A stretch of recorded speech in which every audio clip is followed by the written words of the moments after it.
ٹھیک ہے، قادر جلالی بابرکت اور خوبصورت نام میں آپ سب کی سلامتی ہو۔ میرا نام ابسام عارف ہے اور آج ایک بار پھر میں آپ سبوں کے درمیان موجود ہوں تاکہ میں خدا کے پاک کلام کو آپ سبوں کے ساتھ بانٹ سکوں۔ آج کا جو عنوان ہے وہ خصوصی طور پر یہ ہوگا کہ Why Jesus is called Son of Man، یسوع مسیح کو ابن آدم کیوں کہا جاتا ہے۔ اگر ہم سن آف مین کی اصطلاح کو پڑھیں تو یہ ایک ارامک ٹرم ہے۔ Son of Man is an Aramic expression meaning a man in human form, in human being. Jesus اپنے آپ کو ابن آدم کہتے ہیں، اور نہ صرف ابن آدم کہتے ہیں بلکہ وہ ایک خاص وجہ سے اپنے آپ کو ابن آدم کہتے ہیں۔ ایک تو وہ خدا ہیں، پہلی وجہ وہ خدا ہیں اور انسانی شکل میں جسم لے کر اس دنیا میں آئے۔ یسایہ نبی کے معرفت لکھا ہے کہ ایک کنواری حاملہ ہوگی اور بیٹا جنے گی جس کا نام ایمانویل رکھنا، کہ خدا ہمارے ساتھ۔ ایمانویل کا مطلب ہے خدا ہمارے ساتھ ہے۔ مسیح یسوع کی پیدائش میں بی بی مریم جو کہ کنواری تھی اور حاملہ ہوئی، وہ یہی نشانی تھی کہ وہ وہی خدا ہے جس کی بابت یہ پیشین گوئی کی گئی تھی۔ مسیح یسوع کو ابن آدم ایک اور خاص وجہ سے بھی کہا جاتا ہے۔ اور اگر آپ دانیل نبی کا صحیفہ اس کا 7 باب اور 13 سے 14 آیت پڑھیں تو وہاں پر لکھا ہے۔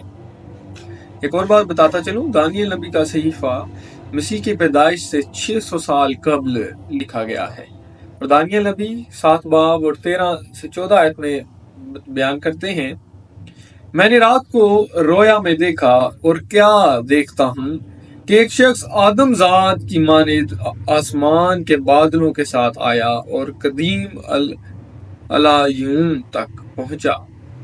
بات قابل غور ہے کہ ایک شخص کو دیکھا ہے جو کہ آدم ذات کی مانند ہے۔ یہاں پر مانند جو ہے وہ لفظ قابل غور ہے۔ آدم ذات شروع سے نہیں تھا مسیح۔ کوئی بھی مسیحی یہ ایمان نہیں رکھتا کہ ہمارا جو مسیح ہے وہ شروع سے جسم میں تھا۔ کوئی مسیحی یہ نہیں کہتا، بلکہ وہ یہ کہتا ہے ہم کسی انسان کو خدا نہیں مانتے، بلکہ ہم یہ کہتے ہیں کہ خدا انسان بن کر آیا، اور نہ صرف انسان بلکہ کامل انسان بن کر آیا تاکہ وہ ہمارے گناہوں کا بوجھ اٹھائے اور ہمیں گناہ سے آزادی بخشے۔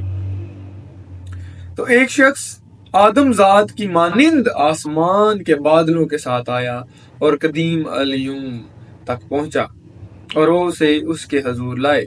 اگر آپ 14ویں آیت پڑھیں تو وہاں پر لکھا ہے، اور سلطنت اور حشمت اور مملکت اسے دی گئی تاکہ سب لوگ اور امتیں اور اہل لغت اس کی خدمت گزاری کریں۔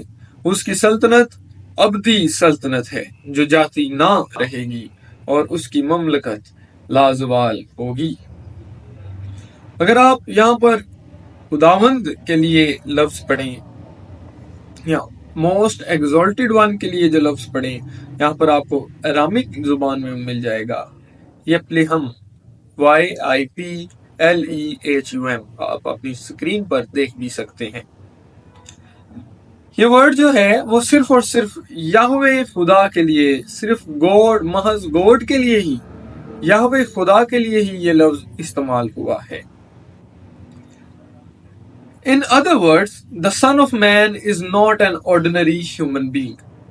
He is more than human. He is fully divine. He is God in human flesh. How did I know? Because all nations worship him. آیت کہتی ہے، مجھے کیسے پتا ہے؟ کیونکہ آیت کہتی ہے کہ اس کی سلطنت اور حشمت اور مملکت اس کو دی جائے گی تاکہ سب لوگ اور امتیں اور اہل لغت اس کے حضور اس کی خدمت گزاری کریں، اور اس کی سلطنت ابدی سلطنت ہے اور جو جاتی نہ رہے گی، اور اس کی مملکت لازوال ہے۔ اب اس کو وہ سلطنت دی جائے گی ابن آدم کو، جو کہ مقدس دانیل نے دیکھا بادلوں پر سوار ہو کے آ رہا ہے، بادلوں پر چل رہا ہے۔ دانیل نبی نے دیکھا اپنی رویا میں کہ وہ بادلوں پر چل رہا ہے اور آدم نما ہے، مانند ہے، اور اس کی بابت کہا کہ اس کی سلطنت اور حشمت اور مملکت اسے دی جائے گی اور اس کا کوئی اختتام نہ ہوگا۔ وہ فلی ڈیوائن خدا تھے، ایگزالٹڈ ون تھے، جو کہ انسان بن کر اس دنیا میں آئی۔ مجھے کیسے پتا ہے؟ کیونکہ یہاں پر لکھا ہے پرانے عہد کے مطابق خدا ہی ہے جو بادلوں کی سیر کرتا ہے، بادلوں پر سفر کرتا ہے، جو بادلوں پر چلتا ہے، اور بادل اس کے پاؤں کی خاک ہے، اس کے پاؤں کی دھول ہے۔ اگر آپ پرانے عہد کے کچھ حوالے پڑھیں، ایک اور حوالہ آپ کے ساتھ شیئر کرنا چاہوں گا، دانیہ نبی کے صحیفہ 7 باب اور 27ویں آیت میں بھی یہ لفظ آیا ہے ذپلہم۔ اگر آپ وپلہم لفظ پڑھیں تو یہ سیم ورب جو ہے وہ گاڈ دا موسٹ ہائی کے لیے استعمال ہوا ہے۔ تو یہ جو لفظ ہے یہ اس آدم ذات کے لیے کیوں استعمال کیا جا رہا ہے جو کہ پرانے عہد میں یعنی کہ دانیہ نبی 7 باب 27 آیت میں محض موسٹ ایگزالٹڈ ہائی گاڈ کے لیے استعمال کیا جا رہا ہے؟ اگر تو یہ آدم ذات خدا نہیں تو اس کے لیے وہ سیم ورب کیوں استعمال کیا گیا جو یہوہ خدا کے لیے استعمال کیا جاتا ہے؟ اگر آپ اس بات کی دلالت چاہیں، اس بات کی دلیلیں چاہیں کہ کہاں پر یہوہ خدا جو ہے وہ بادلوں کی سیر کرتا ہے، بادلوں پر سیر کرتا ہے اور پاؤں اس کی دھول ہے، تو میرے ساتھ پڑھیے دانیہ نبی کا صحیفہ اس کا 7 باب اور 13 آیت اگر آپ پڑھیں تو وہاں پر آپ کو مل جائے گا۔ وہاں پر لکھا ہے میں نے رات کو رویا میں دیکھا اور کیا دیکھتا ہوں کہ ایک شخص آدم ذات، ابھی میں نے آپ کے ساتھ آیت پڑھی، ایک شخص آدم ذات کی مانند آسمان کے بادلوں کے ساتھ آیا اور قدیم العلوم تک پہنچا۔ پہلی ورس تو یہ ہوگی۔ دوسری ورس کی جانب بڑھیں تو نہوم بھی اس کو کہا جاتا ہے، پہلا باب اور 3 آیت اگر ہم پڑھیں تو یہاں پر لکھا ہے خداوند قہر کرنے میں دھیما اور قدرت میں بڑھ کر ہے اور مجرم کو ہرگز بری نہ کرے گا۔ خداوند کی راہ گرد باد اور آندھی میں ہے اور بادل اس کے پاؤں کی گرد ہیں۔ اگر آپ یسایہ نبی کا صحیفہ اس کا 19 باب اور پہلی آیت پڑھیں تو وہاں پر ملتا ہے کہ یہوہ خدا جو ہے وہ بادلوں کی سیر کرتے ہیں۔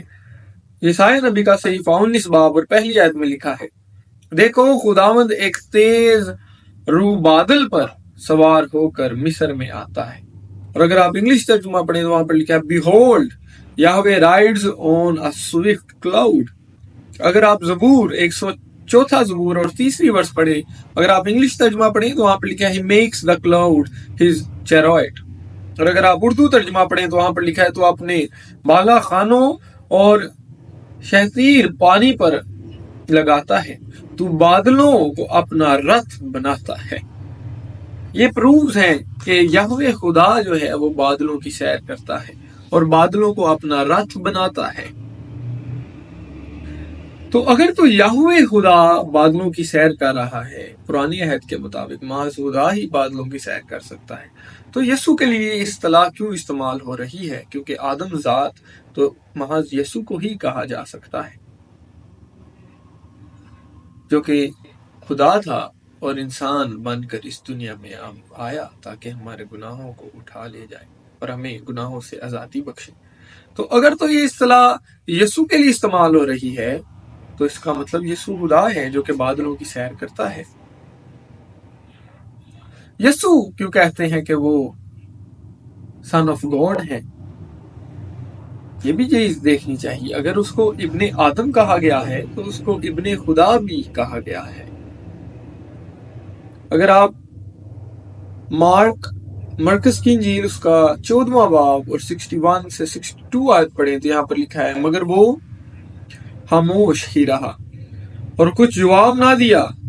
سردار کاہن نے اس سے پھر سوال کیا اور کہا کیا تو اس ستودا کا بیٹا مسیح ہے؟ ستودا یعنی بلیسڈ ون کا بیٹا مسیح ہے؟ یسوع نے کہا ہاں میں ہوں۔